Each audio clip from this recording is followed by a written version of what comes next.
Hi everyone. Today I want to talk to you about the other and the conquest of the Americas.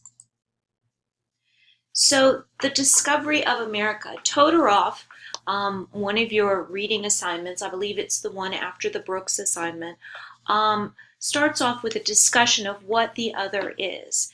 And he says, we can discover the other in ourselves, realize we are not a homogeneous substance, radically alien to whatever is not us.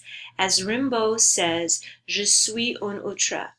And basically, what he's saying here is that at some point in everyone's life, they've had the experience of being the other, of being the outsider, of being different from others. And in some way, this is really true because we value our individuality. We value the differences or those things that make us different.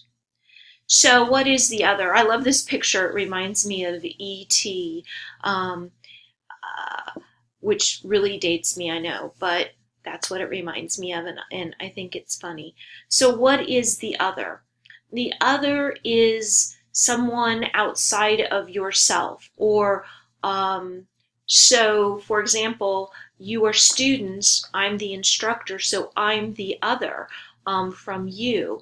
And for me, you're the other because it's me, and then you are the students. That's the simplest way of boiling it down or thinking about what the other means.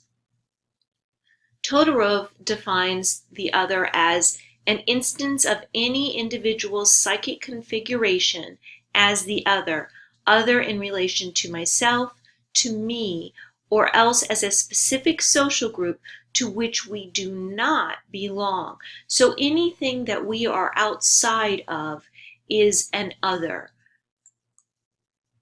So why is the concept of the other relevant to our understanding of the conquest of the Americas?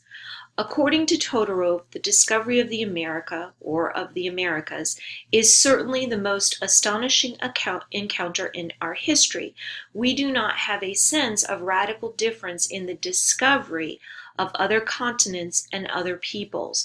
And what this is saying really is that the conquest of the America, when the Europeans discovered America, landed in the Americas, and interacted with the Native Americans, the indigenous people, it was for both of them completely outside their realm of previous experiences. There wasn't a time in history, certainly for the Native Americans and the Europeans, where this kind of completely unique cultures were encountered. So this idea of otherness is important in our understanding of how America was colonized and the founding beliefs and principles that are what we live with today. So another important element of understanding otherness, and you will get this when you're reading the Todorov piece quite a bit, is the discovery of America perpetrated the greatest genocide in human history. When we talk about genocide, we usually think of what happened to the Jews in Nazi Germany. However, many more indigenous peoples were murdered or died as a result of the colonization of the Americas. So it really was the deadliest encounter in our history. So that's what makes it particularly relevant. The Spaniards saw the Native Americans as the other, and because of that, they were able to murder, rape, and brutalize them in every way possible. And you'll see this as you're reading through the excerpts of Todorov, of Cortez, and de las Casas, just how brutal the interaction with the Spaniards was for the indigenous people. As the other, the Native Americans were seen as commodities, much like cattle or horses, something to be used purely for its economic worth, and when it, the Native Americans, lost its value, something to be disposed of. It's much easier to get rid of a pair of old shoes when they get a hole in the toe than it is to murder a human being. That's really very simplified. But you can see that when you humanize someone, it's a lot more difficult to dispose of them or to sell them or to use them when you're thinking of them as being the same as you, of having the same rights, the same feelings, emotions, understanding.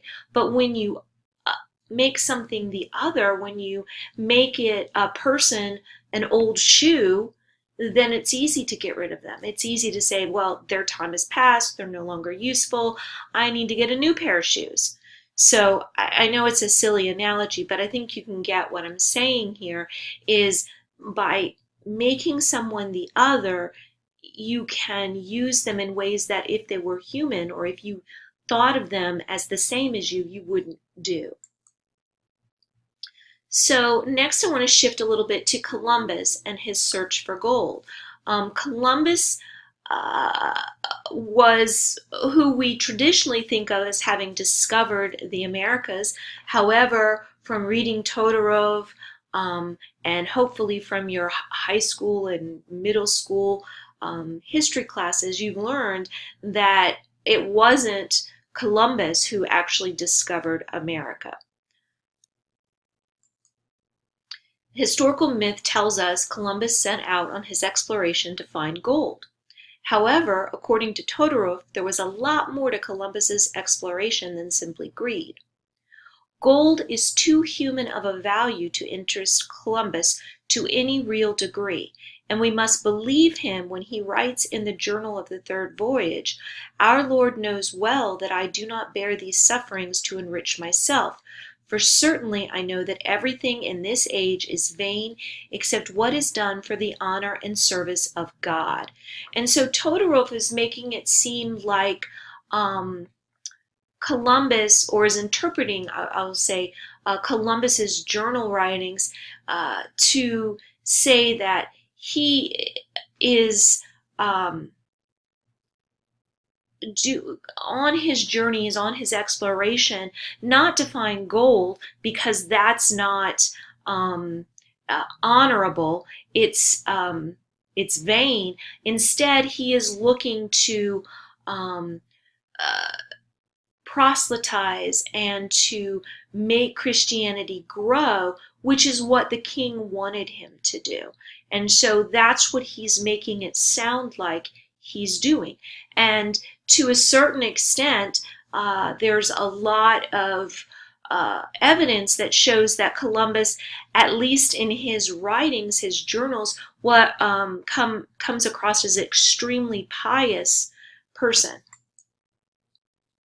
According to Todorov's excerpts from a variety of journals, Columbus does want to find gold for his financial backers and for his sailors so that he can continue his mission to liberate Jerusalem. So he sees that his proselytizing is a way that he needs the gold in order to continue doing that. Much the way that churches ask us for offerings and for money to support them, Columbus sees finding gold as a way to support his explorations and his mission to spread Christianity. So why then is the concept of the other relevant to our understanding of the conquest of the Americans? And that's because it's the justification to see human beings for their economic value and financial means or financial gain to be used as a means to Christianize the world and to relieve Jerusalem from its chains. So you can see at the very beginning of the exploration and the conquest of the Americas that this otherness, using human beings for economic value, which again, as we go through history in the Americas, we see slavery. I mean, it's kind of an easy slide from seeing people as economic to slavery. And so there's the birth of slavery in the concept of otherness. And that's why we start with Todorov and we start with this discussion of otherness, because it really shows us where these threads have come from. So Columbus's legacy. Long after Columbus had stopped his explorations, the Spaniards continued their conquest of the Americas.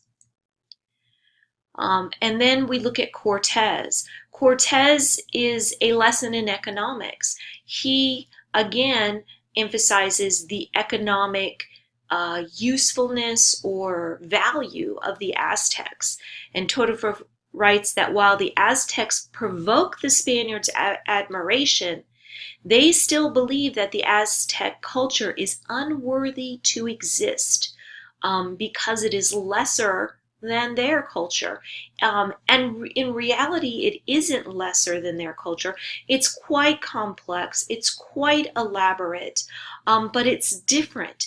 And because of that differentness, again, that allows that otherness to come in, and it allows them to justify demolishing a culture. Not only did the Spaniards understand the Aztecs quite well, they admired them, and yet they annihilated them. Why? Because they represent the other in such a completely foreign and incomprehensible way, the Spaniards see the Aztecs and their cultural artifacts only as objects to possess. So this is something that they can own, that they can have, that they can bring back to the king and to say, look what we found, isn't this fancy? And again, it's not a human being, it's not the same thing as us with the same feelings and the same emotions. It's something different to possess and to own and to be proud of, to show off.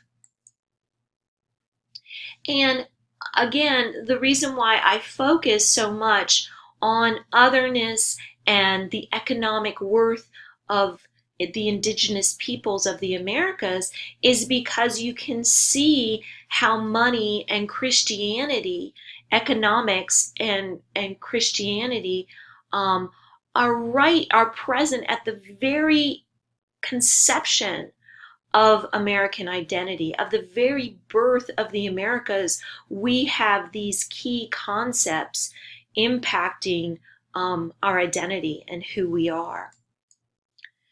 And this is just a picture. I think it's from Todorov's book that shows a depiction of the natives being brutalized. So that's the end. If you have any questions about otherness or economics of humans, please by all means post them in the questions and comments, and or shoot me an email, and I will be talking to you again soon.